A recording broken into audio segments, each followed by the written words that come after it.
Picture this: a fever raging through your body, your muscles aching, your world narrowing to the struggle between life and death.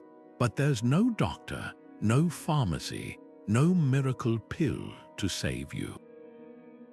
This was reality for countless generations before modern medicine, yet somehow, humanity not only survived, it thrived. How? By turning to the earth, to tradition, and to each other.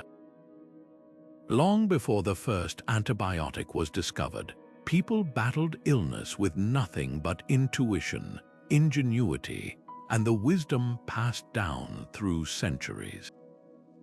Today, we're diving into the extraordinary world of healing without medicine, where every leaf, every ritual, and every whispered prayer held the power to mend. Think about the last time you reached for a painkiller or antibiotics. Now imagine facing that same illness with only what nature provided. From the dense forests of the Amazon to the windswept plains of ancient Mongolia, civilizations developed their own ways to fight disease, methods so clever, so deeply tied to their environment, that some still baffle scientists today. Shamans brewed potions from roots and bark, midwives relied on moon cycles and herbs, and entire villages came together to ward off plagues with songs and smoke. These weren't just random acts of desperation. They were finely tuned systems of survival, honed over generations. And what's even more astonishing, many of these ancient remedies work. But this isn't just a story about the past. Hidden in these forgotten practices are echoes of something profound, a connection between body, mind, and nature that modern science is only beginning to understand. Why did garlic crushed into wound dressings prevent infection centuries before we knew about bacteria? How did tea brewed from willow bark ease pain long before aspirin existed? As we unravel these historical mysteries, you'll discover that the line between old wives' tales and cutting-edge medicine is thinner than you might think. So join me on this journey through time, where every whisper of the wind and every leaf underfoot holds a secret, and where the battle against illness was fought not with scalpels and syringes, but with wisdom, courage, and the unshakable will to live. Imagine walking through an ancient Egyptian marketplace where bundles of fragrant herbs hang from wooden stalls, their medicinal scents mingling with the desert air.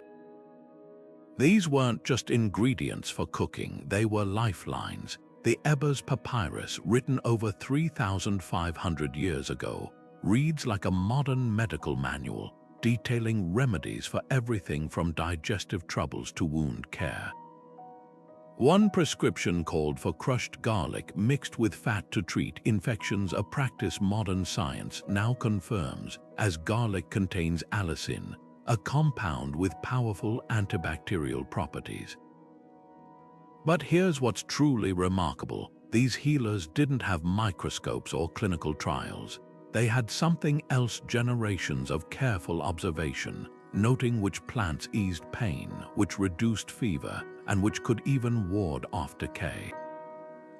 Take willow bark, for instance. Chewed or brewed into tea, it was a go-to remedy for pain relief across ancient cultures, from the Greeks to Native American tribes. Centuries later, chemists isolated its active ingredient salicin, which became the foundation for aspirin. Or consider honey, slathered on wounds by the ancient Sumerians and Egyptians. Today, we know its high sugar content draws moisture from bacteria, while enzymes in the honey release hydrogen peroxide, creating a natural disinfectant. These weren't lucky guesses. They were the result of meticulous experimentation, passed down through families and healers like living textbooks. But the wisdom of these remedies went deeper than just the plants themselves. Healing was often a ritual, a fusion of the physical and spiritual.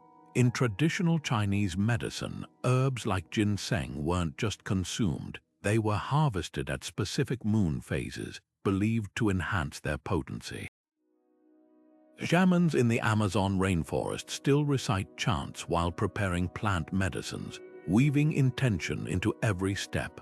Modern science might dismiss these practices as superstition, but recent studies on the placebo effect suggest belief itself can trigger real physiological changes. Perhaps these ancient healers understood something we're only now rediscovering, that the mind and body aren't separate, but deeply intertwined in the process of healing. What's even more fascinating is how these remedies crossed continents and cultures, often converging on the same solutions independently. Turmeric, used in Ayurvedic medicine for inflammation, mirrors the anti-inflammatory properties of ginger in Caribbean folk healing. Echinacea, cherished by Native American tribes for immune support, found its parallel in elderberry syrups brewed in medieval Europe. It's as if the earth itself offered the same answers to different people, whispering clues through the rustling leaves and vibrant petals. And in some cases, modern medicine is finally catching up, like the recent exploration of Madagascar's periwinkle plant, which led to breakthrough drugs for leukemia. Yet for all their brilliance, these ancient practices carried risks. Without standardized doses or purity controls, a remedy that healed one person could harm another. Some herbs, like foxglove, could steady a heartbeat in tiny amounts but prove deadly in larger doses. This delicate balance between poison and cure is why today's researchers are so cautious, extracting the benefits while leaving the dangers behind. But as we sift through these time-tested traditions, one question lingers. In our rush for synthetic solutions, have we overlooked simpler, gentler answers hidden in the roots and leaves outside our doors? The past might not hold all the cures, but it certainly holds clues waiting for us to listen. When sickness struck in the ancient world, it wasn't just the body that needed mending, it was the soul. Across continents, healers understood that disease often carried a deeper meaning, a disruption in the invisible threads connecting humans to the divine. Take the Asclepians of ancient Greece, where the ill would journey to temples of Asclepius, the god of healing, to sleep in sacred chambers. As they drifted into dreams, priests would interpret visions, believing the god himself revealed cures through symbols. A snake coiled around a wound, a whispered herb's name. Modern medicine might dismiss this as superstition, but consider this. Studies now show that patients who experience vivid, hopeful dreams before surgery often recover faster. Could those ancient priests have tapped into something neuroscience is only beginning to map? Meanwhile, halfway across the world, smoke curled upward in Native American healing ceremonies. Sage bundles crackled as healers fanned the fragrant smoke over bodies, not just to cleanse the air, but to drive out illness as if it were a malevolent spirit. This practice, called smudging, wasn't mere theater. Research now reveals that burning sage releases compounds with antimicrobial properties, purifying more than just the spirit. And in West Africa, the thunder of drums wasn't just music, it was medicine. Healers orchestrated communal dances, believing rhythmic movement could realign a person's energy. Today, we know synchronized movement releases endorphins, reduces stress hormones, and even strengthens immune response. These rituals weren't just placebos, they were sophisticated tools, honed over millennia to harness the mind's power over the body. Perhaps the most striking thread connecting these traditions is their acknowledgement of fear. Sickness isolates, leaving sufferers drowning in uncertainty. But when a community gathers chanting, drumming, lighting herbs, the burden is shared. A shaman's chant or a temple's ritual gave people a script to follow when science offered no answers. In medieval Europe, ringing church bells during plagues wasn't just a call to prayer. The sound was thought to shatter miasma, the invisible cloud of disease.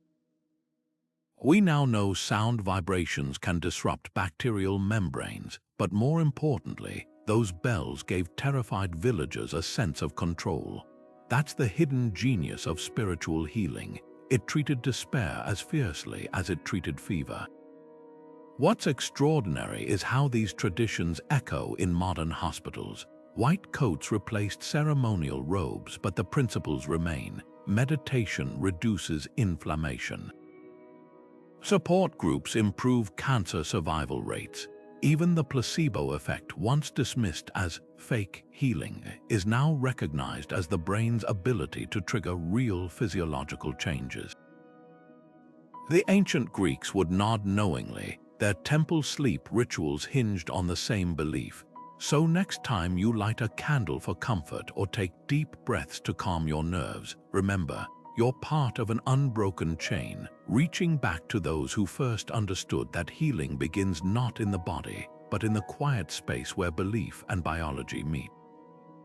Bloodletting seems barbaric today, a physician slicing a vein or applying leeches to drain pints of blood from a feverish patient.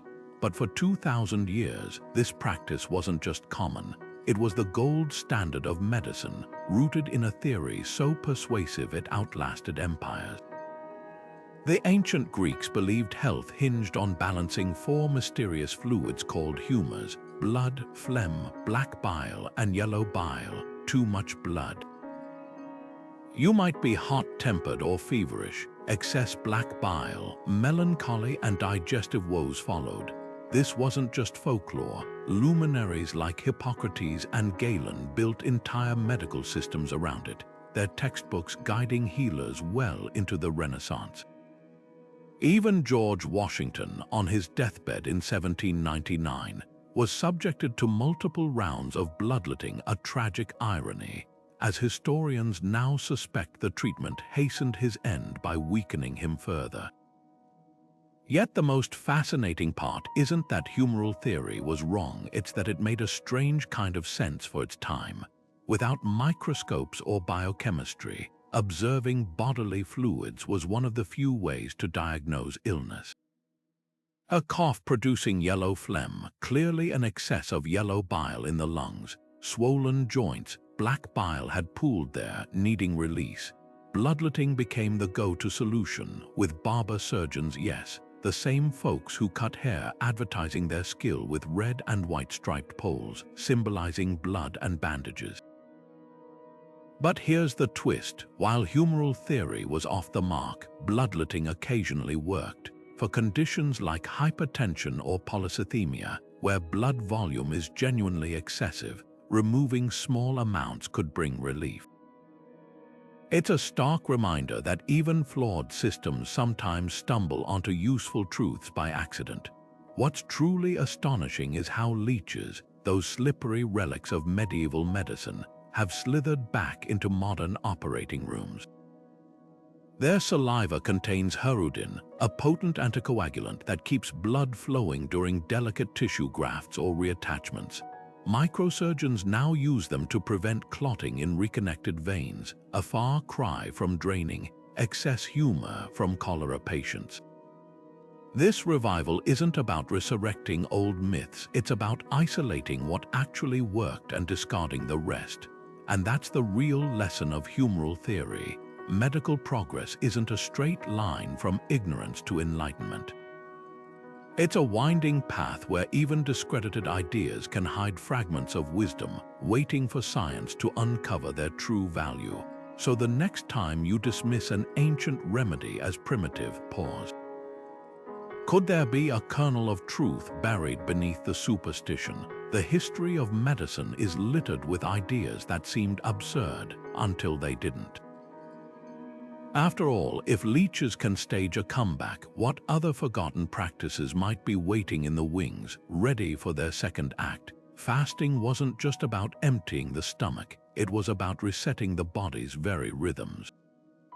Hippocrates, the father of Western medicine, didn't just recommend fasting.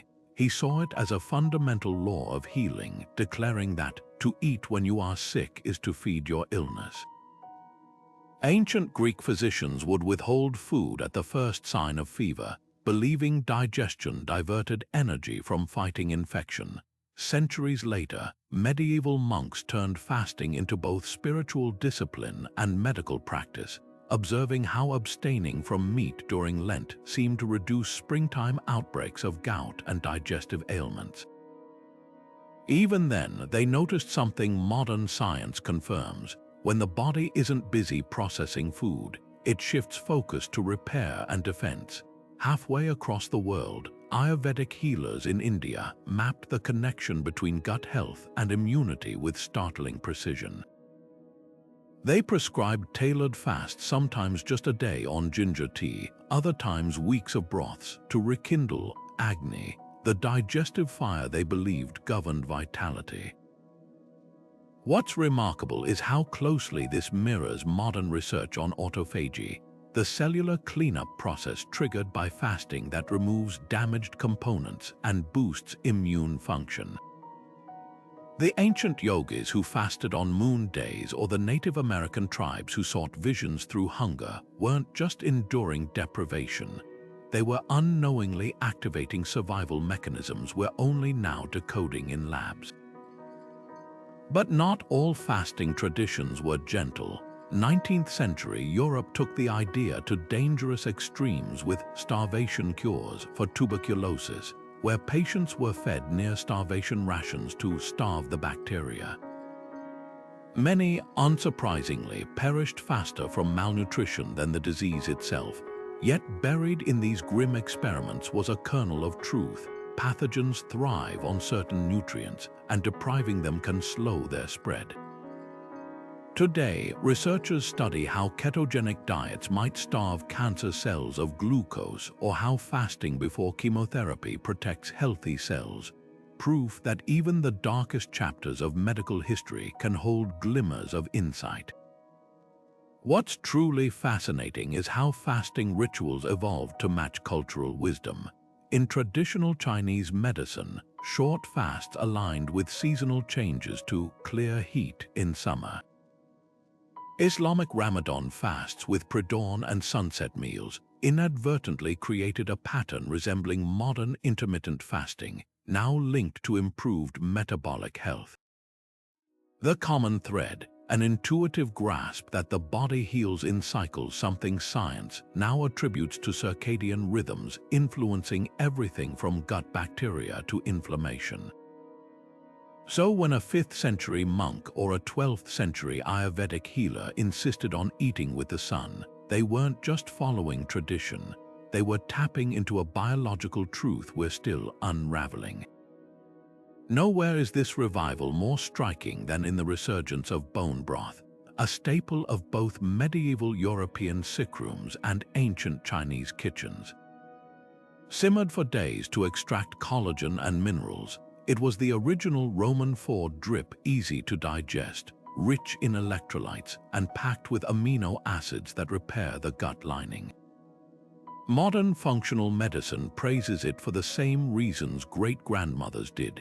It's not magic, just chemistry our ancestors observed through trial and error. From the vinegar tonics of Renaissance apothecaries to the fermented foods of Japanese Kampo medicine, these dietary interventions shared a goal modern medicine often overlooks: nourishing the terrain, not just attacking the invader. Perhaps the most poignant lesson lies in how these traditions treated food as more than fuel. In a world without antibiotics, a spoonful of honey wasn't just calories, it was a wound sealant.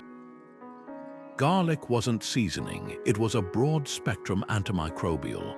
Every herb, every fast, every ritual meal carried intention, a reminder that healing wasn't passive, but an active collaboration between body, nature, and belief. As researchers now explore how fasting boosts vaccine response or how ginger modulates inflammation, it's clear the old ways weren't just guessing. They were listening to the quiet wisdom of the body and to the earth's endless pharmacy. Water has always been more than just a thirst quencher. It was humanity's first pharmacy. Picture the steam rising from a Roman bathhouse, where citizens soaked in heated pools not just to socialize, but to soothe aching joints and clear congested lungs. Or the misty Japanese onsen, where mineral-rich waters were believed to draw out toxins while the heat unknotted weary muscles. From the icy plunge pools of Scandinavian saunas to the aromatic hammams of Istanbul, water's healing power was a universal language long before modern medicine had a name for hydrotherapy. The Romans didn't just build baths, they engineered them like temples to wellness. Their sophisticated aqueducts fed sprawling complexes with tiered temperatures: tepidariums for warmth, coldariums for intense heat, frigidariums for chilling recovery. Soldiers wounded in battle were sent to these waters not just to wash but to heal. The heat dilated blood vessels, improving circulation to injured tissues, while the minerals in the water, like sulfur and magnesium, acted as natural anti-inflammatories. Centuries later, science would confirm what the Romans observed. Immersion in warm water reduces cortisol, the stress hormone, and boosts endorphins, the body's natural painkillers. Meanwhile, in Japan, the volcanic geology gifted communities with onsens, their waters laced with elements like radium and bicarbonate. Samurai soaked in them to recover from battle, while villagers credited the springs with curing skin ailments and fatigue. Modern studies reveal these waters stimulate collagen production and accelerate wound healing, proof that folklore often hid biochemical truths. Even the ritual of alternating between scalding baths and icy waterfalls, a staple in Nordic cultures, wasn't just about endurance. The sudden temperature shifts trained blood vessels to constrict and expand efficiently, strengthening cardiovascular health. By the 19th century, hydrotherapy had evolved into a medical craze. European sanitariums prescribed water cures with almost evangelical fervor. Patients with nervous disorders were wrapped in wet sheets to calm hyperactivity, while those with infections endured alternating hot and cold compresses to stimulate vitality. Some treatments, like the infamous sitz baths for pelvic ailments, proved surprisingly effective. Others, like drowning typhoid patients in icy tubs to break fevers, tipped into brutality. Yet buried in these extremes was a kernel of legitimacy. Water's ability to conduct heat and pressure made it a versatile tool for manipulating the body's responses. Today, hydrotherapy's legacy thrives in spa cultures worldwide. Turkish hammams still use steam to open pores and purify skin, while Icelandic geothermal lagoons draw arthritis sufferers seeking relief. Even hospitals employ water's magic whirlpool baths for burn victims, aquatic therapy for stroke recovery. The science is clear: water's buoyancy reduces joint stress, its resistance builds muscle gently, and its warmth melts tension. But perhaps its greatest power is timelessness. When you sink into a hot spring today, you're not just soaking in minerals, you're sharing an ancient ritual, one that whispers across millennia that sometimes the simplest element holds the deepest cure. The crack of a bone being reset echoes through the hut as the village healer works swiftly, her hands moving with practiced precision. No anesthesia, no sterile gloves, just raw skill honed over decades of trial and error. This was the reality of ancient surgery, where every procedure was a race against time and agony. Among the most astonishing feats were the Inca trepanations, where healers drilled or scraped holes into living skulls to relieve pressure from head injuries. Archaeologists have found skulls with multiple healed trepanation holes, proof that patients not only survived these brutal operations, but returned for repeat procedures when needed. How did they do it? With tools made of obsidian, sharper than modern steel, and a deep understanding of anatomy passed down through generations. Some skulls even show signs of infection being carefully drained, suggesting these early surgeons monitored their patients with surprising diligence. Meanwhile, in ancient India, Ayurvedic texts like the Sushruta Samhita detailed rhinoplasty techniques that wouldn't look out of place in a modern operating room. Need a new nose? A surgeon would carve a flap of skin from the forehead or cheek, carefully pivot it into place, and use sutures made of ants' mandibles, their natural clamping action holding the skin together until it healed. This wasn't just battlefield medicine, it was often elective surgery for those disfigured by punishment or disease. Even more remarkable, these procedures were performed with only herbal numbing agents like cannabis or opium paste, and patients were instructed to swish cold water to minimize bleeding, a trick still used today in some dental surgeries. Then there were the Barber surgeons of medieval Europe, their red and white poles symbolizing blood and bandages. These multitaskers could give you a shave, extract a tooth, or amputate a gangrenous limb all in the same afternoon. Their tools were crude, saws, pliers, and cautery irons heated in fire, but their speed was breathtaking. A skilled barber surgeon could remove a leg in under a minute, knowing consciousness wouldn't last much longer without modern anesthetics.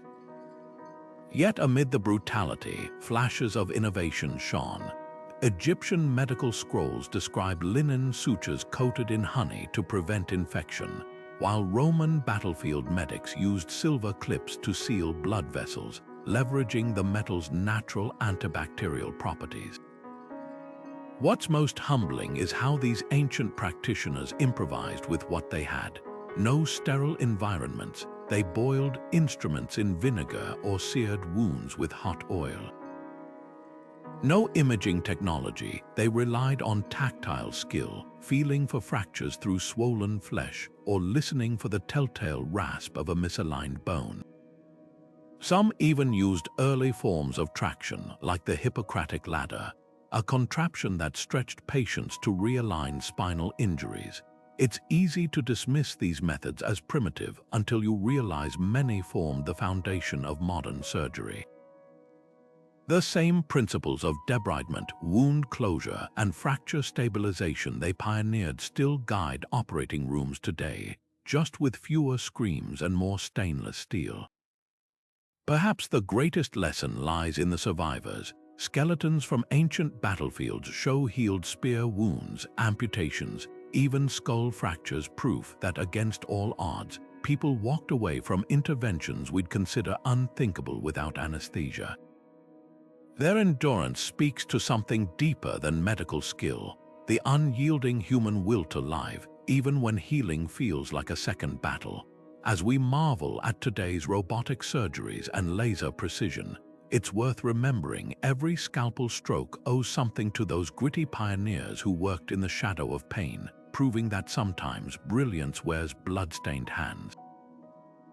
Venice in the 14th century was a city under siege not by armies, but by an invisible enemy creeping through its labyrinth of canals. As the Black Death ravaged Europe, Venetian officials made a desperate gamble. They ordered ships arriving from plague-stricken ports to anchor offshore for 40 days before docking. They called it quarantagioni, the origin of our word quarantine. What's astonishing isn't just that it worked, but that it worked without anyone knowing why. These medieval bureaucrats had no concept of bacteria or incubation periods. They simply noticed that outbreaks often flared 40 days after a ship's arrival. Their solution was equal parts guesswork and genius, proving that even blind intuition could stumble onto life-saving truths. But Venice wasn't alone in its brutal calculus. Across Europe, pest houses sprang up, ramshackle buildings where the infected were hauled to die or recover, away from the healthy. Leper colonies, with their mournful bells and clattering rattles, became grim symbols of humanity's oldest defense, separation.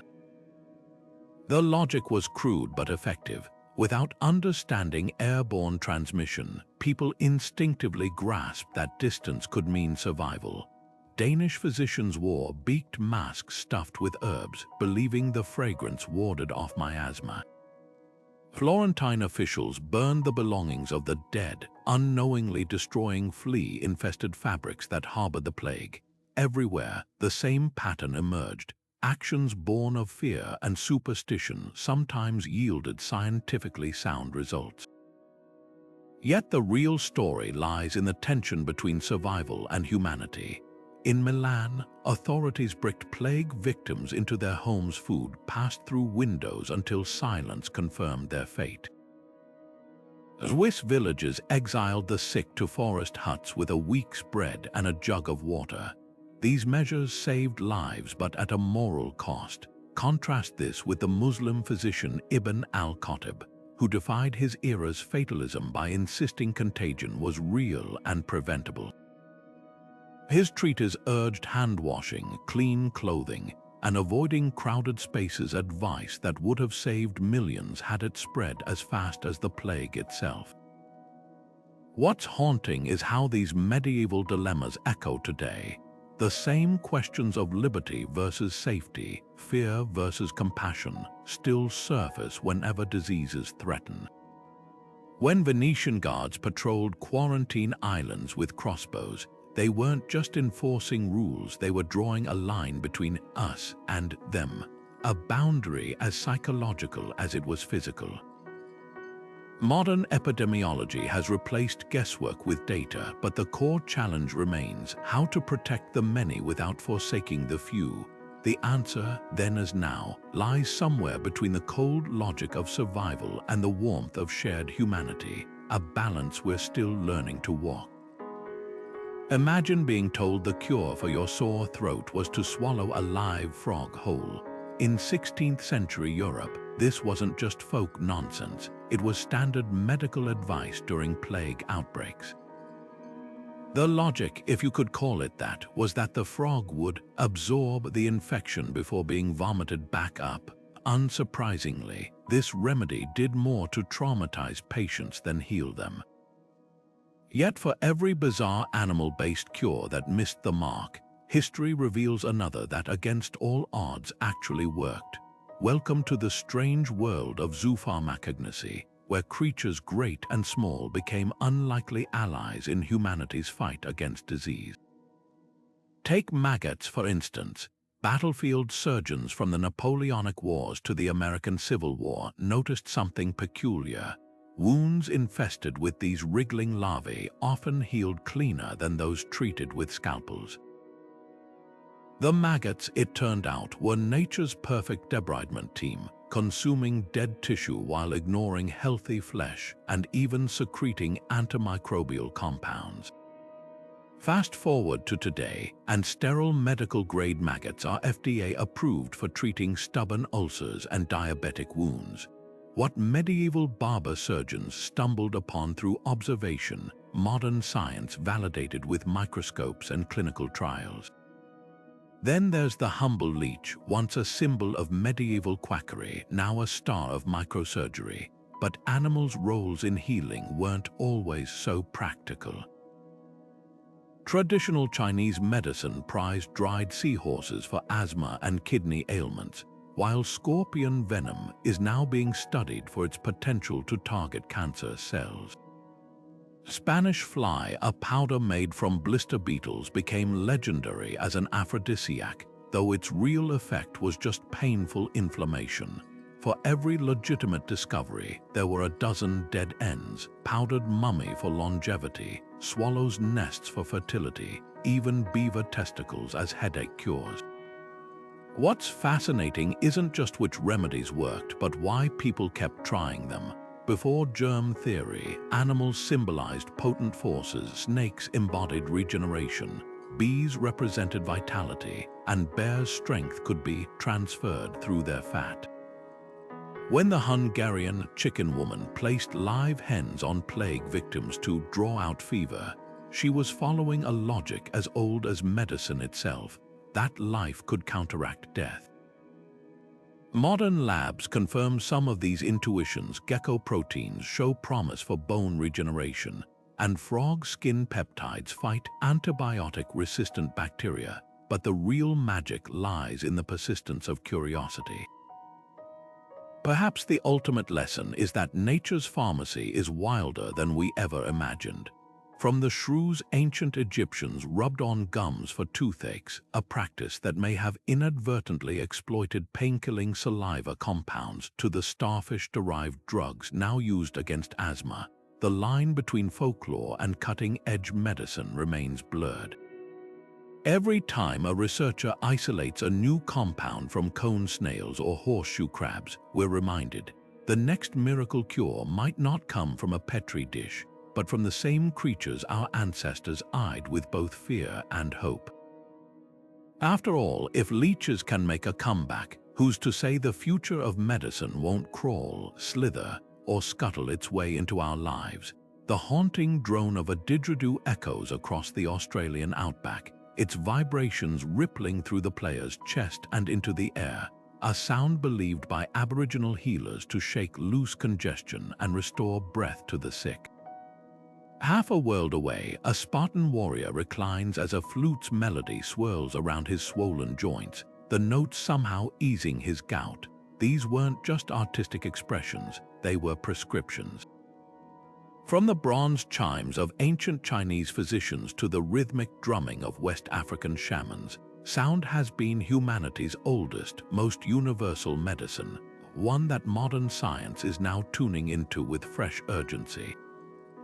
Take the Tibetan singing bowl, its rim traced with a wooden mallet to release waves of harmonic resonance. For centuries, monks claimed these tones could massage the mind, dissolving anxiety and sharpening focus. Today, brain scans reveal why. The bowl's frequencies synchronize with theta brainwaves, the same rhythms that emerge during deep meditation. Even more striking is how Aboriginal Yidaki players harnessed sound physics instinctively. The didgeridoo's oscillating tones create vibrations that loosen mucus in the lungs so effectively that modern studies show regular play reduces snoring and sleep apnea. What traditional healers called clearing bad energy was, in reality, sonic airway clearance centuries before the invention of the nebulizer. But the Greeks took it further, composing specific melodies as targeted therapies. Pythagoras, yes, the triangle guy, designed musical scales to cure everything from insomnia to indigestion, believing mathematical harmony in music mirrored the body's inner balance. His followers played the aulos, a double-piped flute, to rebalance the humors through vibration. While we now know gout comes from uric acid crystals, not musical discord, recent trials confirm something extraordinary. Gout patients exposed to low-frequency sound therapy experience measurable pain reduction. The vibrations may stimulate joint fluid circulation or trigger endorphin release, proof that those ancient flutists were onto more than myth. Perhaps the most profound discovery lies in rhythm's power over the brain. West African gem drums weren't just for ceremony. Their complex patterns were used to alter consciousness, guiding healers and patients into trance states where pain perception shifted. Modern neurology shows why. Rhythmic auditory stimulation can override pain signals by activating the brain's basal ganglia, the same region targeted by Parkinson's treatments.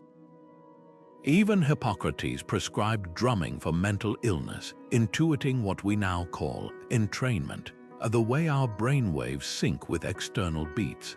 Hospitals today use this principle, playing slow-tempo music to lower heart rates before surgery or faster beats to motivate stroke patients during rehab. What's mesmerizing is how these traditions converged without contact. The shaman's drum, the monk's chant, the surgeon's scalpel, all tools to cut through suffering, just in different ways. When a mother hums a lullaby to soothe her child's fever or acquires harmonies lift a community through plague, they're tapping into the same truth. Sound isn't just heard. It's felt in the marrow, a vibration that can, quite literally, rearrange us from the inside out. As researchers now explore ultrasound for breaking up kidney stones or infrasound for bone regeneration, the line between ancient remedy and modern treatment blurs until all that's left is the echo of a truth we're only beginning to hear clearly. A thick paste of mashed garlic and honey smeared onto a wound might sound like a kitchen experiment gone wrong, but for centuries it was frontline medicine. Before sterile gauze and antibiotic ointments, healers turned to the humble poultice, a sticky, often pungent concoction designed to pull infection from the body like a magnet.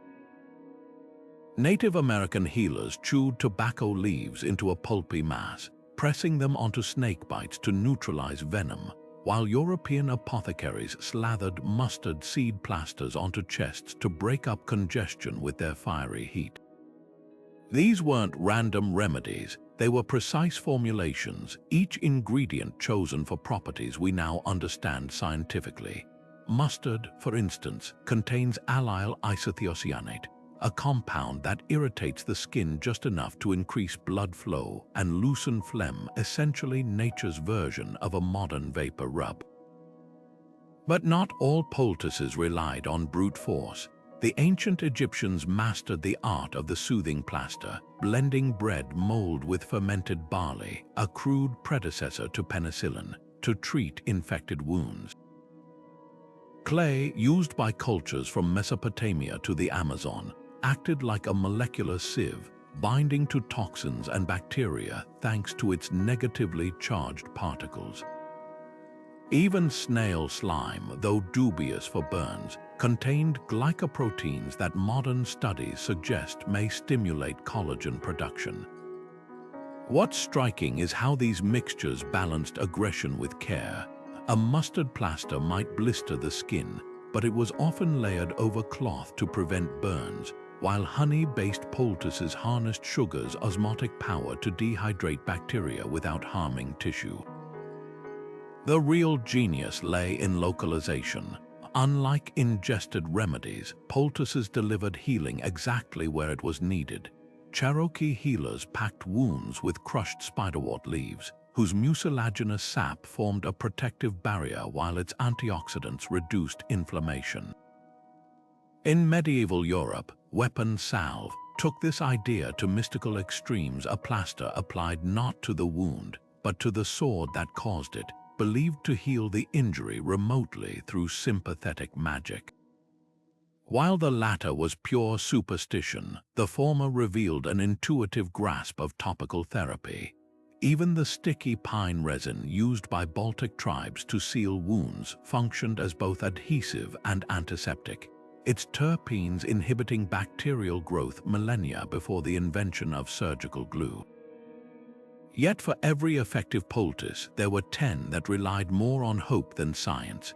Pliny the Elder swore by earthworms boiled in oil for muscle pain, while Renaissance surgeons favored mummy powder, ground up mummified flesh, as a cure-all. The line between remedy and ritual often blurred. Irish healers placed warm cow dung on sprains, not just for its insulating heat, but because cattle symbolized vitality. What's fascinating is how these failed experiments still reflected keen observation. Cow dung, for instance, does contain ammonia, which can temporarily numb pain, and its microbial activity generates mild heat, proof that even the oddest traditions sometimes hid fragments of biochemical truth. Today, poultices linger in surprising places. Activated charcoal draws out toxins in emergency rooms just as clay once did, and medicated patches deliver drugs transdermally with the same targeted precision. The next time you reach for a hydrocolloid blister bandage, remember, it's the great-great-grandchild of those sticky, smelly plasters, proof that sometimes the oldest solutions just needed a little refinement to stand the test of time. Imagine pressing your thumb into the fleshy web between your other thumb and forefinger. A simple motion, but one that might just ease your headache. This spot, known as hegu in Chinese medicine, is part of an intricate map of pressure points that healers have been using for millennia. Acupuncture didn't just appear out of thin air. It grew from centuries of observation, tracing patterns of pain and relief across the human body like constellations in the skin. The earliest acupuncture needles weren't even needles at all. They were sharpened stones and bamboo slivers, tools that evolved alongside humanity's understanding of these mysterious energy highways called meridians. What's fascinating isn't just that acupuncture works, but how differently cultures arrived at the same idea. In India, Ayurvedic healers identified 107 vital points called marma, where breath, blood, and energy converged. Thai massage therapists stretched and pressed along Sen lines, believing blocked energy caused stiffness and sickness. Even the ancient Egyptians described channels in the body resembling meridians in their medical scrolls. How did so many civilizations, separated by oceans and centuries, land on the concept of invisible pathways governing health? The answer might lie in something deeper than traditional human anatomy itself. Modern imaging reveals that many acupuncture points cluster around nerve bundles or blood vessel junctions, places where stimulation could trigger cascading physiological effects. Take the Zhusanli point below the knee, prized in both Chinese and Japanese traditions for boosting digestion. Researchers found needling this spot increases stomach motility and even regulates gut bacteria. Or consider P6, the wrist point often pressed to quell nausea. Studies show it reduces vomiting after surgery as effectively as some medications. Skeptics once dismissed these effects as placebo, but functional MRI scans tell a different story. Acupuncture visibly lights up the brain's pain-modulating regions while dialing down inflammation markers in the blood. It's as if these ancient healers were tuning the body's internal wiring long before neuroscience had the tools to trace the circuits. Yet the real magic of acupuncture lies in its adaptability. When Portuguese traders brought it to Brazil, local healers blended it with indigenous knowledge, creating new point combinations. In France, where skepticism ran high, physicians tested it under lab conditions and begrudgingly admitted its merit for chronic pain. Even battlefield medics in ancient China used a simplified version, inserting needles at key points to stabilize wounded soldiers during transport. This wasn't just medicine, it was a living system, evolving with each culture that embraced it. Today, that evolution continues. Laser acupuncture replaces needles with light for sensitive patients, while electroacupuncture pulses tiny currents to amplify effects. Some therapists even use acupressure seeds, tiny beads taped to points for sustained stimulation. But perhaps the most poignant revival is in veterans' hospitals, where acupuncture eases PTSD symptoms where pharmaceuticals fall short. Those thin, shimmering needles carry more than 2,000 years of trial and error, proof that sometimes the most enduring solutions are the ones that speak the body's silent language. Smoke curling from a bundle of burning sage wasn't just for ceremony, it was an ancient air purifier, a desperate bid to cleanse spaces of invisible threats long before germ theory explained why it worked. Indigenous tribes across the Americas smudged with cedar, sweetgrass, or sage, watching the smoke curl around the sick, believing it drove out malevolent spirits. Modern science offers a less mystical but equally compelling explanation. The smoke released antimicrobial compounds like thujone and camphor, reducing airborne bacteria by up to 94%. Even the timing was precise. Morning and evening smudges coincided with peak insect activity, doubling as natural fumigation. What healers called cleansing was in reality a sophisticated form of infection control. Meanwhile, halfway around the world, Victorian asthma sufferers puffed on cigarettes laced with stramonium, a plant rich in atropine. These asthma powders dilated airways by paralyzing the muscles that triggered spasms. a brutal but effective remedy that foreshadowed modern inhalers. The catch, belladonna, the same plant that relieved their wheezing, was also a notorious poison. Dosage was a deadly guessing game, and many patients traded labored breathing for hallucinations or heart palpitations. Yet the principle behind these dangerous remedies wasn't entirely flawed. Today's nebulizers still use aerosolized medicine, just without the lethal side effects. Then there were the Amazonian shamans who inhaled ayahuasca vapors, entering trance states to diagnose illness or extract spiritual pathogens. The bruised dimethyltryptamine, or DMT, didn't just induce visions, it triggered a cascade of serotonin and dopamine, temporarily resetting pain perception and depression. Patients emerged from these sessions reporting physical relief, a phenomenon neuroscientists now attribute to the brain's neuroplasticity under psychedelics. While not a cure, the ritual provided something Western medicine often overlooks: a mental reprieve from suffering, a chance to reinterpret pain as something transient and manageable. In ancient India, Jumapana, literally smoke drinking, was prescribed for everything from migraines to parasites. Healers stuffed pipes with blends like neem leaves for antiseptic effects or cloves for their numbing eugenol. Some mixtures, like turmeric and ghee smoke for sinus infections, even align with modern research on curcumin's anti-inflammatory properties. But not all inhaled remedies were so benign. Medieval Europeans tossed arsenic-laden incense into braziers to ward off plague, unwittingly poisoning themselves faster than the disease could. What's remarkable is how many of these practices persist, stripped of their dangers. Eucalyptus steam inhalations still clear congested lungs, their cineol compound loosening mucus just as it did for Byzantine physicians. Finnish sauna goers slap birch branches to release oils that ease muscle pain when inhaled, a tradition now studied for its cardiovascular benefits. Even the humble menthol cough drop owes its existence to centuries of observing how mint vapors soothe irritated airways. The line between remedy and relic often comes down to one question: did the cure outlast the risk? For every deadly belladonna cigarette abandoned, there's a sage bundle still smoldering, proof that sometimes the old ways just needed time to breathe. A scrap of parchment tucked into a locket, inscribed with a prayer to Saint Roch, the patron saint of plague victims, might seem like mere superstition today. But to a terrified parent in 14th century Florence, clutching that charm while their child burned with fever, it was as vital as any doctor's remedy.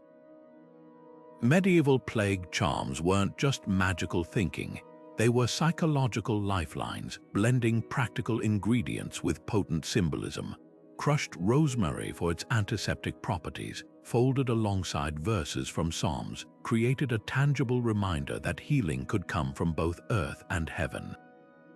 Even Hippocrates, the father of rational medicine, acknowledged that belief could shape the body's response, writing, "The patient's courage and hope may accomplish what the physician's art cannot." The Egyptians took this fusion further, crafting amulets from lapis lazuli or carnelian, each stone chosen for its perceived power. A scarab beetle carved from green jade wasn't just jewelry, it was a shield against intestinal parasites, its color echoing the life-giving Nile. What's striking is how often these talismans overlapped with real medicine. A lead amulet etched with a spell against fever might also contain powdered willow bark, unknowingly delivering salicin, nature's aspirin. The magic wasn't just in the object, it was in the certainty it gave the wearer, a certainty that could lower stress hormones and bolster immunity. Modern studies confirm this. Patients given placebo painkillers while told they're powerful medicine often experience real relief, their brains releasing natural opioids in response. Fast forward to today, and the tradition survives in unexpected ways. the rose quartz bracelet believed to open the heart chakra, or the black tourmaline worn to deflect negativity, aren't so different from those Egyptian scarabs. Skeptics dismiss them as New Age fluff, but the wearers might argue otherwise, not because the stones emit mystical energy, but because the act of wearing them shifts mindset. A study at the University of London found that subjects holding healing crystals reported reduced anxiety, even when told the rocks were glass replicas. The ritual itself, not the object, held power. Perhaps the most fascinating twist is how science is reclaiming these ancient ideas. Biofeedback devices now train patients to lower their blood pressure by visualizing protective light, a high-tech echo of medieval light therapy charms. Even the humble hospital wristband, with its barcode and allergy alerts, serves the same psychological purpose as an amulet, a tangible token that whispers, "You're being cared for." The line between magic and medicine has always been thinner than we admit. After all, if a placebo can mend the mind, and the mind can mend the body, then maybe those old charms weren't just comforting lies, they were early blueprints for the most potent medicine we've ever known: hope. In the quiet pre-dawn light of ancient India, yogis moved through poses designed not just for flexibility, but as precise tools to massage internal organs, twisting to stimulate digestion, arching to expand lung capacity, folding to calm the nervous system. These weren't mere exercises, they were prescriptions carved into palm leaf manuscripts, mapping the body's hidden connections.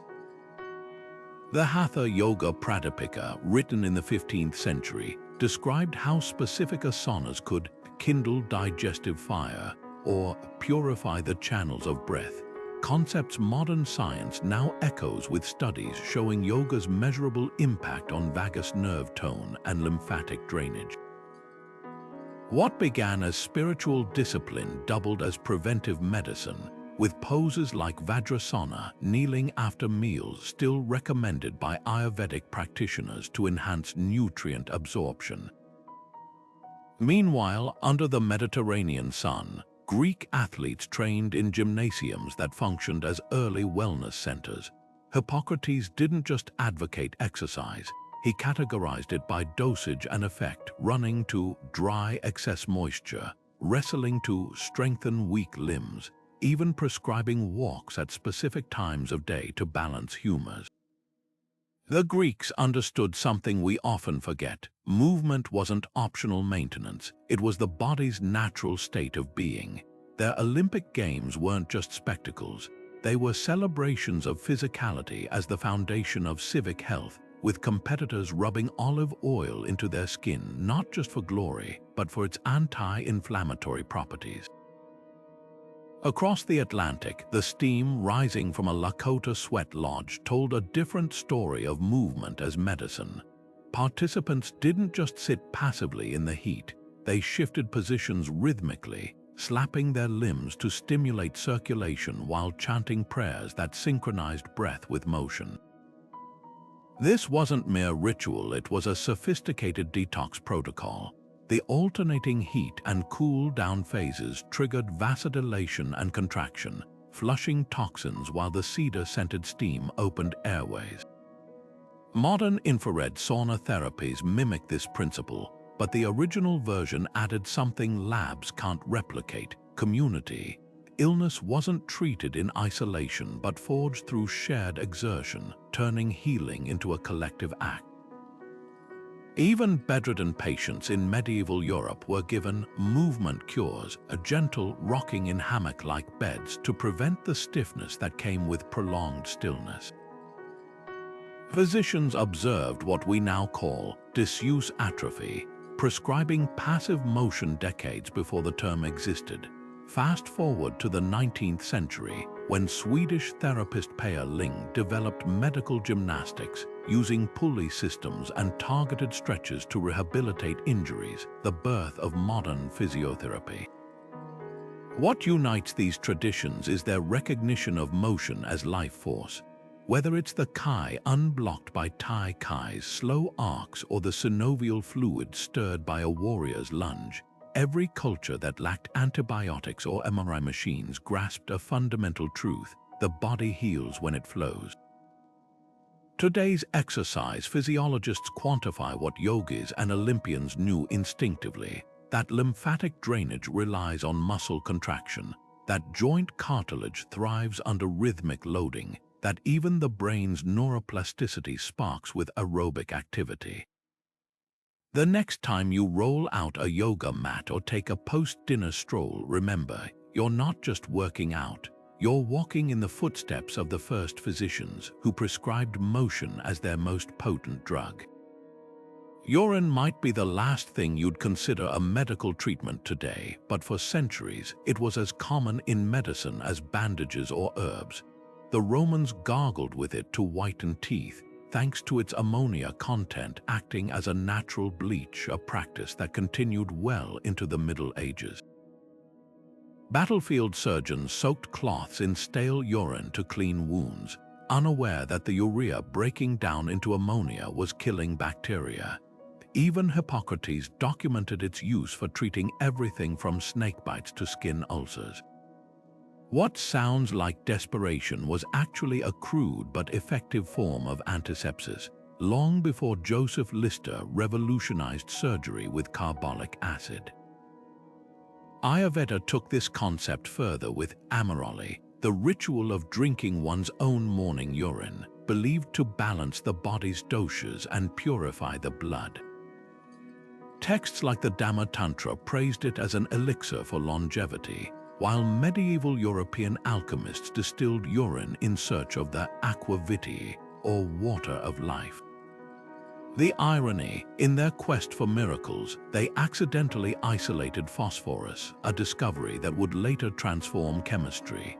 But the darker side of uropathy emerged in the 17th century, when desperate plague victims drank urine by the cupful, convinced it would ward off infection.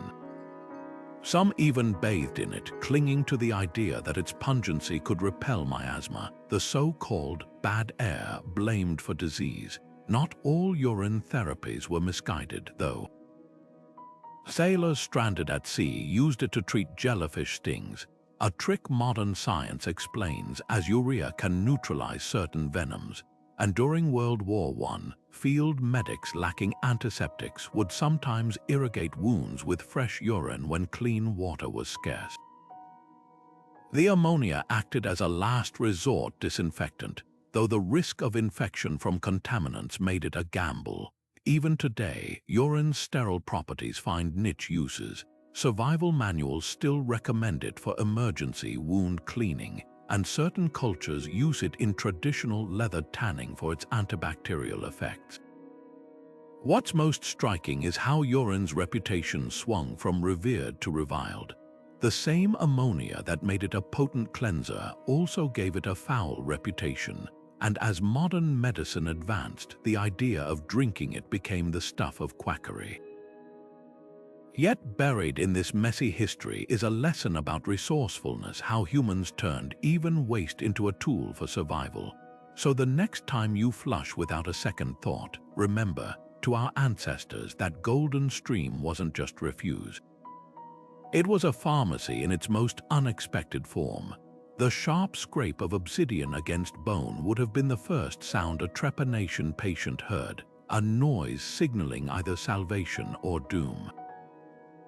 This brutal yet precise practice, dating back at least 7,000 years, involved drilling or scraping holes into the living skull, often without anything we'd recognize as anesthesia. From the highlands of ancient Peru to the peat bogs of Europe, trep and skulls tell a story of medical daring that straddles the line between innovation and recklessness. What's astonishing isn't just that people survived these procedures, but that some thrived. Archaeologists have found Incan skulls with multiple healed trepanation holes, edges smoothed by bone regrowth, proof that patients endured the ordeal and returned for repeat surgeries when new ailments arose. The tools varied by culture but shared a common ingenuity. Neolithic surgeons used flint scrapers, their edges sharper than modern steel when freshly knapped. The Paracas civilization of Peru favored obsidian blades which left cleaner cuts than metal. Some European specimens even show signs of cautery, suggesting attempts to sterilize the wound with heat. But the real marvel was their understanding of anatomy. Many trepanations carefully avoided the thicker frontal bone or the delicate areas overlaying major blood vessels, hinting at hard-won knowledge of where the brain could and couldn't tolerate intrusion. Why submit to such agony? Ancient texts and bone evidence suggest three motives: relieving pressure from head trauma, treating mysterious ailments like seizures, or releasing evil spirits blamed for madness. A Bronze Age skull from France shows a fracture neatly encircled by a trepanation hole, likely an attempt to lift depressed bone fragments. Other skulls bear no signs of injury, hinting at more speculative diagnoses. The Hippocratic Corpus, written millennia later, still recommended trepanation for phrenitis, a catch-all term for brain-related suffering, yet for every success there were countless tragedies. Mortality rates likely exceeded 50%, with causes ranging from infection to catastrophic bleeding. Some skulls show half-finished holes, the edges jagged where the patient died mid-procedure. Others reveal telltale scrape marks where the surgeon frantically tried to stop a hemorrhage. The line between healer and harm was perilously thin. One slip of the hand, and a cure became a death sentence. What's haunting is how trepanation echoes in modern medicine. The practice never truly disappeared, it evolved. Today's neurosurgeons perform craniotomies using the same basic principle, accessing the brain by removing a section of skull, albeit with sterile drills and imaging guidance. Even the term trepan survives in medical jargon, a linguistic fossil linking or to ancient caves. The difference lies not in the goal, but in the odds. Where prehistoric patients gambled with their lives, modern ones face risks measured in single percentages. The most poignant question isn't whether trepanation worked, but why it persisted across continents and millennia. Perhaps because when pain is unbearable and explanation scarce, people will trade safety for hope. Those healed skulls aren't just medical curiosities, they're testaments to humanity's oldest bargain. Risk everything for a chance, however slim, to feel whole again. Laughter echoed through the stone halls of medieval castles, not just as entertainment, but as prescribed therapy. Kings and queens kept jesters on staff not merely for amusement, but as healers of the mind. Their antics specifically tasked with lifting melancholic humors from depressed nobles. This wasn't just superstition, it was an early recognition of what modern science now quantifies. Joy alters body chemistry as powerfully as any drug. When the Book of Proverbs called laughter a good medicine over 2,000 years ago, it wasn't speaking metaphorically. Healers from ancient Greece to the Silk Road observed that patients who laughed often recovered faster, even when their ailments were physical. Native American medicine wheels included the clown healer, whose purpose wasn't just comic relief but to shock patients out of rigid patterns of thought. Cherokee storytellers wove humorous tales during healing ceremonies, believing mirth could loosen the knots of illness. Modern immunology reveals why. Laughter triggers a cascade of endorphins, natural painkillers that also reduce stress hormones like cortisol. Even forced laughter, the kind you might muster through tears, increases oxygen flow and stimulates circulation, giving the body's repair systems a measurable boost. The most striking evidence comes from Norman Cousins, the journalist who in 1974 famously treated his debilitating arthritis with Marx Brothers films and vitamin C. Doctors dismissed his approach until lab tests showed his inflammation markers plummeting after each laughter session. Cousins wasn't just lucky, he'd tapped into an ancient truth. When we laugh, our diaphragm massages internal organs, our lungs expel stale air, and our brain releases dopamine, a neurotransmitter that not only lifts mood but enhances immune cell activity. Medieval physicians prescribing merriment for digestion or native healers using humor to ease childbirth weren't just guessing, they were observing nature's own pharmacy at work. Today's laughter yoga clubs and hospital clown programs carry this legacy forward. Pediatric wards employ therapeutic clowns because studies show children tolerate painful procedures better when distracted by joy. In Japan, laughter clubs for seniors report fewer incidents of depression and chronic pain. Even the act of smiling, whether genuine or forced, triggers facial muscles that send wellness signals to the brain, a phenomenon called the facial feedback hypothesis. What these traditions understood instinctively was that healing isn't just about attacking disease, it's about nourishing vitality. A 13th century Persian physician wrote, "The patient who laughs has already begun to heal," while Ayurvedic texts describe happiness as the sweetest balm for imbalance. Modern medicine, with its focus on pathogens and prescriptions, often overlooks this truth. But next time you binge a comedy to shake off a bad day, remember, you're not just escaping reality.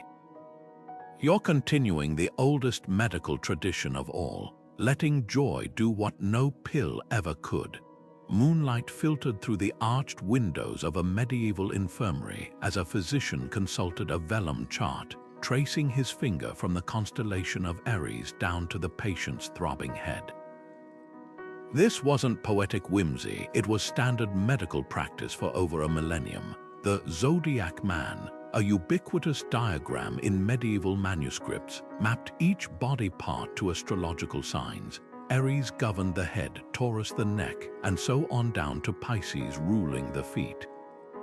Timing a bloodletting when the moon was in Libra, that meant avoiding the kidneys, planting medicinal herbs under a Cancer moon. Their leaves would supposedly absorb the sign's nurturing energy. To modern eyes, it reads like superstition, but beneath the celestial symbolism lay a profound recognition that human health was woven into larger cosmic rhythms. Hippocrates took this further with his injunction, "He who would practice medicine must first study the moon."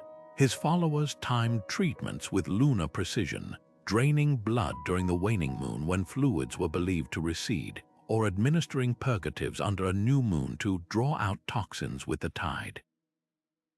Even childbirth was orchestrated around phases, with full moons thought to hasten delivery, a belief modern studies tentatively support, showing a slight uptick in births during lunar perigee. The logic wasn't entirely baseless. If the moon could pull oceans, why not the watery human body? This lunar humoral theory persisted into the Renaissance, with surgeons like Ambroise Paré setting fractures during waxing moons to encourage bone growth. What's fascinating isn't just the persistence of these beliefs, but their practical adaptations. Persian physician Avicenna's Canon of Medicine, a foundational medical text for 6 centuries, prescribed different herbal blends based on planetary alignments. Rosemary harvested under a Leo sun was deemed more invigorating, while valerian gathered by Capricorn light promised deeper sedation. Though we now know plants don't care about horoscopes, the underlying principle that environment affects potency was sound. Modern phytochemistry confirms that a herb's growing conditions alter its active compounds, even if the stars aren't the cause. The real legacy of astrological medicine lies in its holistic vision. When a medieval healer waited for Jupiter to be ascendant before treating the liver, the organ it governed, they weren't just following dogma. They were acknowledging that health existed within a web of interconnected cycles, lunar, seasonal, celestial. Today's chronotherapy, which times drug doses to the body's circadian rhythms, or studies on how hospital patients recover faster under natural light, echo that same intuition. The tools have changed, but the insight remains. To heal the body, you must first understand its place in the grand, turning machinery of the universe. Perhaps the most poignant artifact is a 16th-century midwife's diary, its pages annotated with moon phases beside each birth. In the margin, she scrawled, "The child came swift as the tide, but the mother's strength held like the fixed stars." Science has long dismissed such poetry, yet in that single line lies the heart of astrological medicine, not as rigid dogma, but as a language for the awe and mystery of healing itself. When we scoff at zodiac charts today, we might forget they were humanity's first attempt to map what we still seek: a pattern, a rhythm, a reason behind the beautiful chaos of being alive. Copper gleamed under the Egyptian sun as a battlefield healer pressed a polished bracelet into a soldier's gaping wound, not as ornament, but as salvation. 3,000 years before scientists understood copper's antibacterial properties, the Edwin Smith Papyrus documented its use to prevent infection, a practice spanning from the Nile to the Andes. The logic was simple: copper vessels kept water fresher, so why wouldn't the metal purify flesh? Modern labs confirm what intuition suggested: copper ions rupture bacterial cell membranes, a lethal shock to pathogens. Even the USS Constitution, Old Ironsides, lined its hull with copper sheathing to ward off shipworm and microbes alike, unwittingly creating one of history's largest antiseptic surfaces. But copper wasn't alone in its dual role as weapon and remedy. In the iron-rich highlands of ancient India, Ayurvedic healers directed anemic patients to drink water left overnight in iron vessels, a primitive yet effective iron supplement. The same principle survives today in lucky iron fish, distributed in Cambodia to combat malnutrition. And then there was silver, the aristocrat of antimicrobials.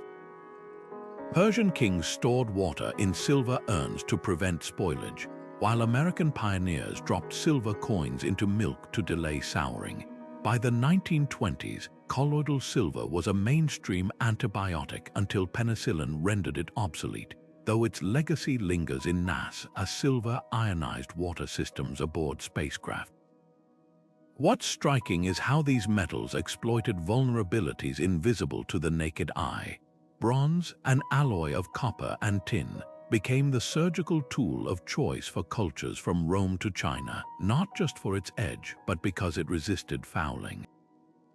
Medieval monks wrote of healing swords, blades left in wounds briefly to staunch bleeding and discourage infection, though the line between medicine and myth blurred. Even gold, often dismissed as mere extravagance, found purpose in ancient dentistry. Etruscan smiths wired loose teeth with gold bands, a technique that inadvertently reduced gum inflammation thanks to the metal's anti-corrosive properties. Today's hospitals echo these ancient insights. Copper doorknobs in ICUs slash infection rates, while silver sulfadiazine creams treat burns. The twist: science is now rediscovering what tradition knew. German researchers found copper surfaces kill 99% of hospital superbugs within 2 hours.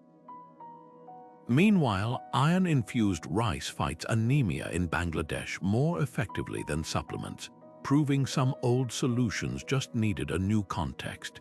Yet for every success, metals also birthed medical misadventures. Victorian-era arsenic pills promised rosy cheeks but delivered slow poisoning, while mercury, once swallowed by emperors for longevity, left a trail of neurological ruin. The difference between cure and curse often came down to dose and desperation. So the next time you see a copper bracelet in a pharmacy or sip from a stainless steel cup, remember, you're touching the unbroken thread of human ingenuity. These metals weren't just dug from the earth, they were forged into the earliest tools of survival, proving that sometimes the elements themselves could be the most enduring healers. Sleep wasn't just a pause between waking hours, it was a sacred bridge to healing, a truth civilizations grasped long before brain scans could explain why. In the shadowed halls of Greek Asclepians, patients seeking cures would lie on stone slabs, their bodies bathed in the scent of bay leaves and myrrh as priests whispered prayers to Asclepius, the god of medicine. This ritual, called incubation, wasn't passive waiting. It was an intentional surrender to the subconscious. The sick believed their dreams would reveal diagnoses or cures, visions of snakes coiling around wounds or gods offering herbal remedies. Modern sleep studies suggest there was method in the mysticism. During REM sleep, the brain's problem-solving activity spikes, and the body's repair mechanisms shift into high gear. Those temple dreams may have been the mind's way of processing illness, offering symbolic solutions that skilled priests could interpret. Across the Indian subcontinent, Ayurveda wove sleep into its very definition of health. Texts like the Charaka Samhita described rest as one of 3 pillars of life, alongside diet and balanced energy. But this wasn't about sheer quantity, it was about timing and quality. Sleeping before midnight, when the Kapha dosha dominated, was said to promote tissue repair and mental clarity, while oversleeping in the morning could clog the channels of vitality.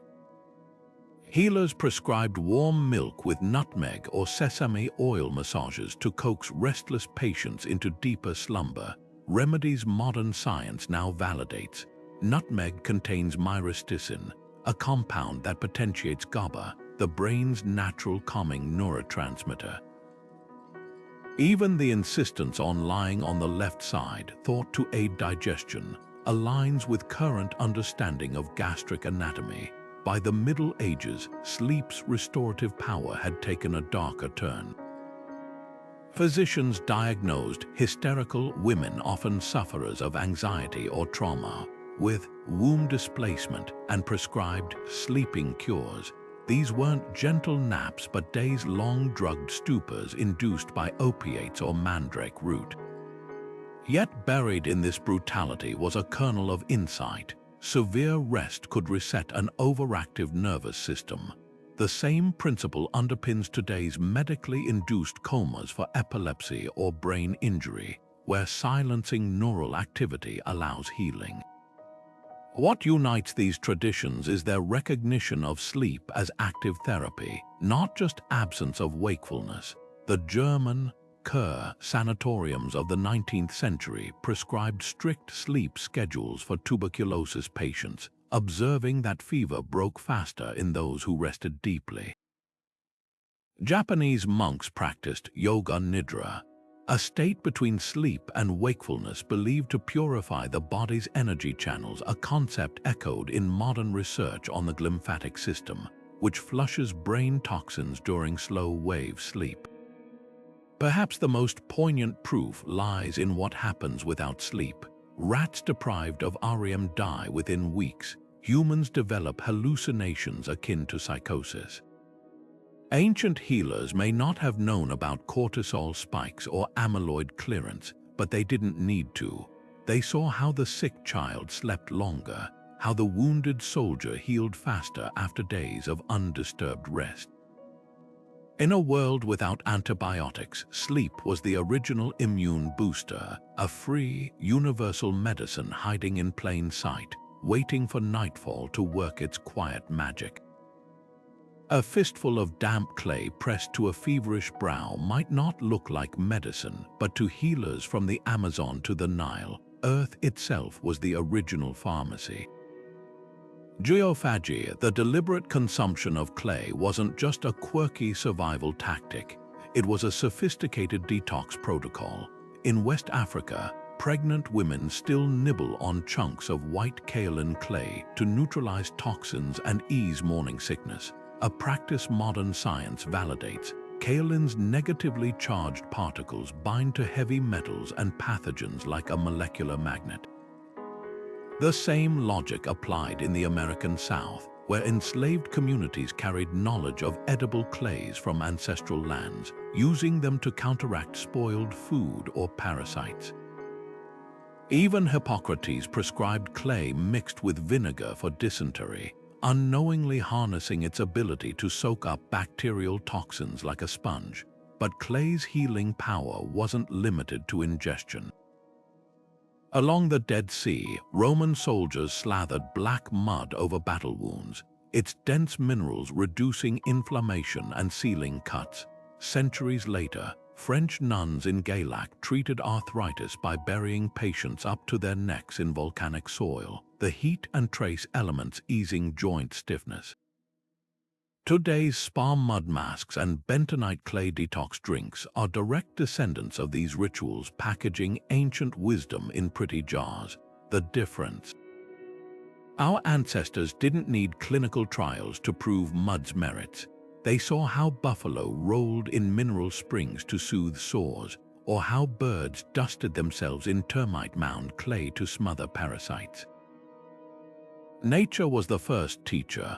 What's astonishing is how these dirt-based cures straddled the line between physical and spiritual healing.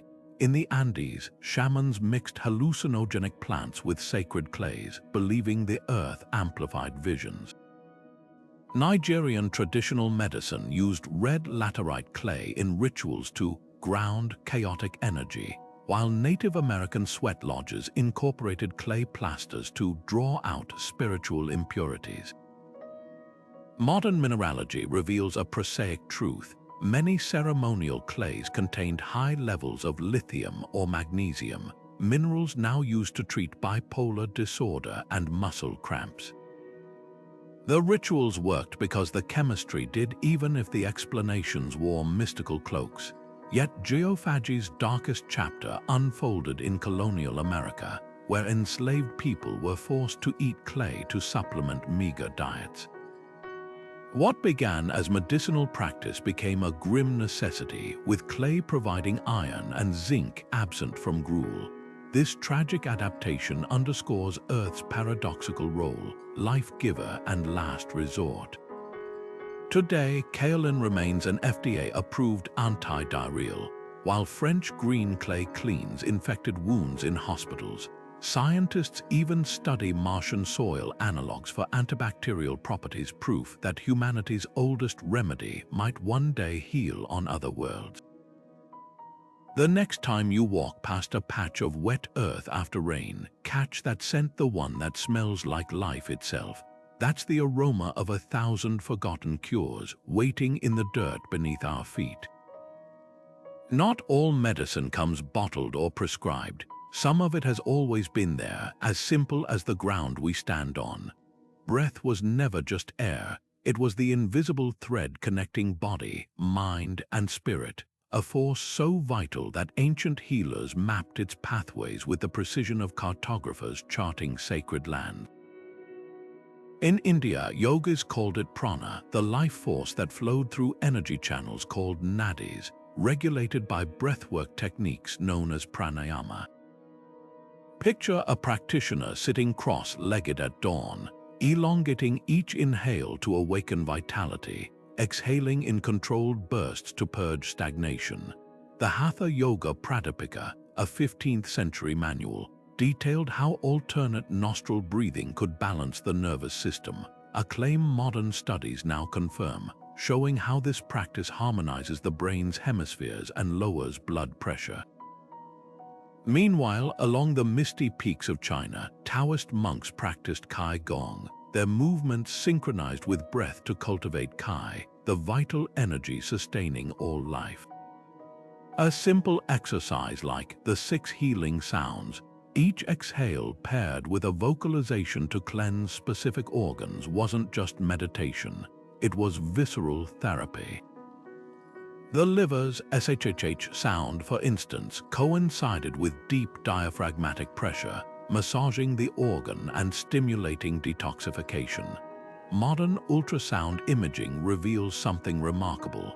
These vibrations resonate at frequencies that promote tissue relaxation, as if the ancients had stumbled upon a sonic blueprint for healing.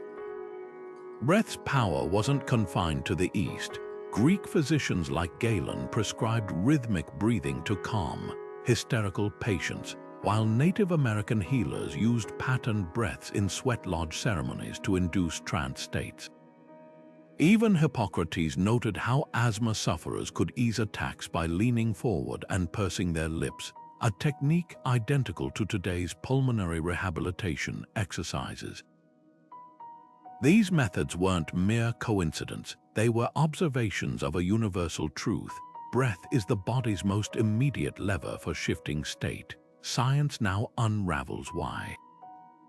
Deep, slow breathing activates the vagus nerve, the parasympathetic system's superhighway, signaling the heart to slow and the gut to digest. Navy SEAL use box breathing to stay calm under gunfire, while labor coaches teach he-who patterns to manage childbirth pain. The irony, these cutting-edge protocols mirror the pranayama of a 5,000-year-old Sanskrit text. But breath's most profound role might be as a bridge between conscious and unconscious healing.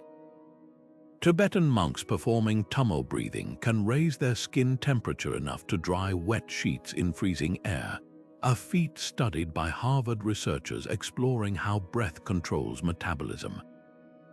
Cancer centers now teach coherent breathing, 5 breaths per minute to reduce inflammation, while trauma therapists use exhale-focused techniques to quiet panic. Every gasp and sigh, it seems, carries an echo of ancient wisdom, that the simplest act, the one we do 20,000 times a day, might be the most potent medicine we've overlooked. From the yogi's mat to the soldier's bunker, breath remains the silent alchemist, turning panic into peace, fatigue into focus. It asks no equipment, only attention, a reminder that sometimes the deepest healing comes not from swallowing a pill, but from surrendering to the rhythm that's kept us alive since our first cry. A circle forms under the wide sky of the Great Plains, where Lakota elders pass a talking stick from hand to hand. Each voice that rises isn't just sharing words, it's weaving a net to catch the falling, a living antidote to the isolation that sickness brings. Native American healing ceremonies understood something modern medicine is only now quantifying. Loneliness isn't just sadness, it's a physiological stressor that weakens immunity, slows wound healing, and even shortens lifespans. When a grieving mother spoke her pain into the center of that circle, her cortisol levels likely dropped as the group's murmured support triggered her vagus nerve, the body's built-in calming switch. This wasn't just therapy, it was biofeedback millennia before the invention of heart rate monitors. Across the Atlantic, the rhythmic stomp of feet in a West African village told a different story of communal healing. Drumbeats pulsed as dancers moved in unison, their sweat glistening under the moon. To outsiders, it might have looked like celebration, but every step was medicine. Researchers now know synchronized movement releases endorphins, natural painkillers, while the shared rhythm reduces inflammation markers in the blood. The Yoruba people called it egg, the life force amplified by togetherness, but modern labs measure it in dopamine spikes and lowered interleukin-6 levels.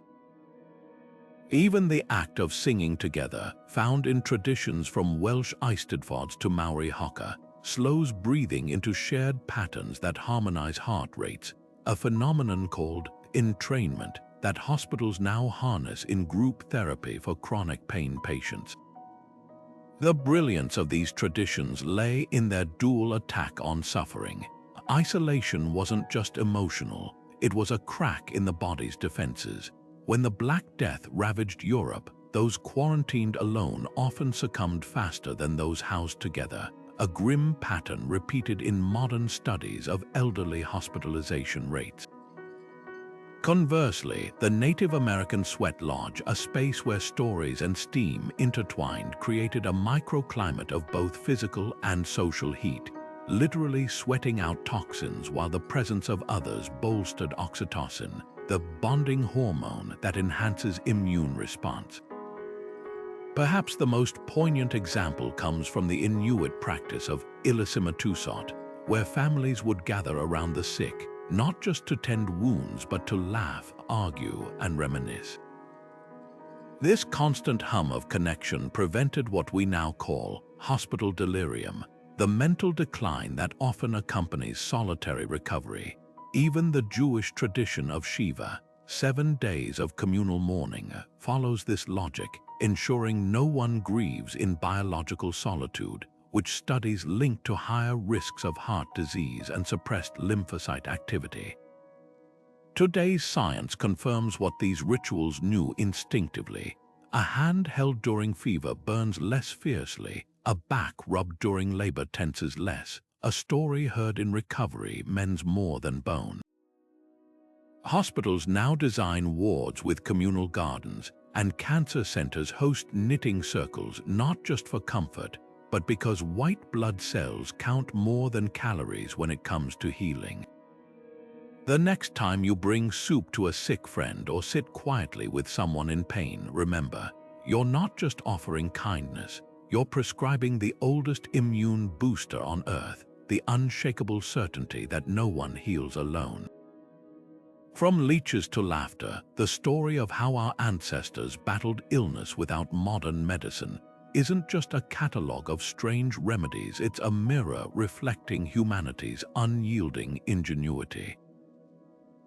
Think about it, with no microscopes to reveal bacteria, no clinical trials to test hypotheses, they still managed to stumble upon solutions that work. Willow bark became aspirin, honey-coated wounds resisted infection, even the humble maggot, once dismissed as mere decay, now scrubs dead tissue from injuries in sterile hospital labs. These weren't just lucky guesses, they were the result of generations of careful observation, trial, and an intimate dialogue with nature. But here's what's even more remarkable: their healing wasn't just about plants or procedures. It was a tapestry woven from belief, community, and the rhythms of the earth. A shaman's chant, a midwife's herbal poultice, a family's vigil by the sick. These were the unseen ingredients in their remedies. Science now confirms what intuition long suggested. Laughter strengthens immunity, synchronized drumming reduces stress hormones, and the placebo effect proves that belief can rewrite biology. Our ancestors didn't just treat diseases, they treated people in the fullest sense of the word. Of course, not every experiment ended well. Mercury tonics poisoned kings, and bloodletting weakened more than it cured.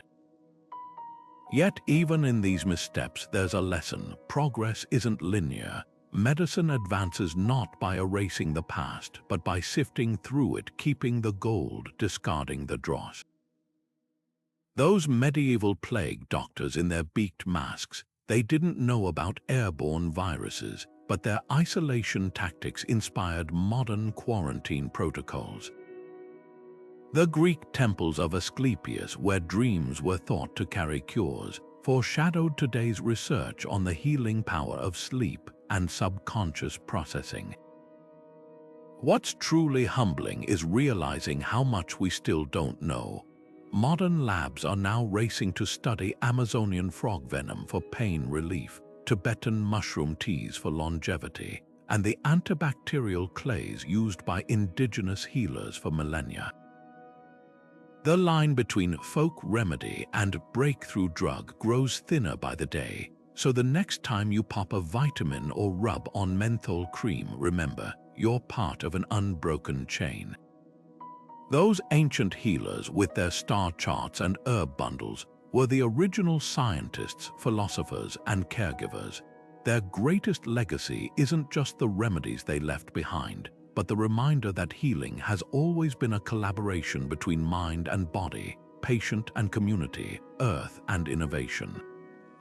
Now it's your turn. Which historical remedy shocked or inspired you the most?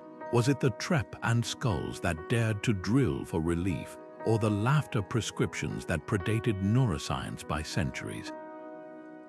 Drop your thoughts below, and if you've enjoyed this dive into humanity's oldest survival manual, hit subscribe. There are countless more stories where this one came from, waiting to be